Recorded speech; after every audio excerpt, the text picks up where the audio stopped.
Let's bring in retired FBI agent Rob D'Amico.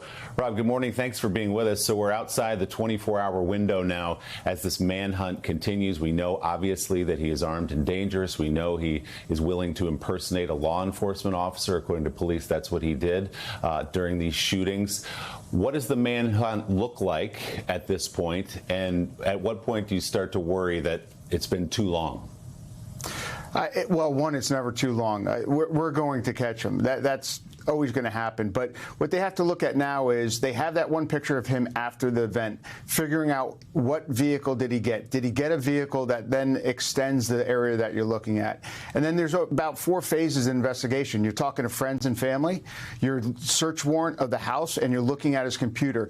Him wearing a mask during this tells me that he was planning to survive this, and he has a plan after. So was he looking on Google? Was he searching things, writing stuff down? So the search warrant's going to really look for those things. And then the cellular analysis. Did he have another cell phone that he was using? And they can start looking at that based on his cell phone that he texted his roommates with and see if there's another cell phone located next to it that traveled with it because he may have thrown that first one out.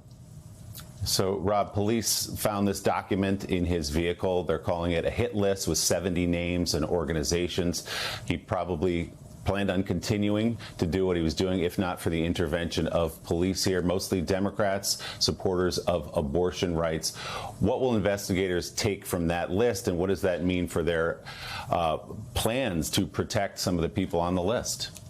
Yeah, they're going to have to send police to every one of those people on that list. And they're also going to have to look at, because he knows they have the list now, they're going to have to look at other pro-abortion folks or buildings or anything along those lines, anything to do with that, they need to start protecting. And the list is one of those that kind of puts you into his mindset and then his ability to actually take action, which he did. So I think he had it planned, though he may have been thrown off course a bit, but I still think he's going to carry some of that out.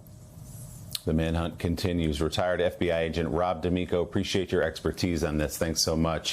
Hey, thanks for watching. And don't forget, you can catch the Today Show every morning on NBC or take Today when you're on the go. Just follow the Today podcast on Apple Podcasts, Spotify, or wherever you listen.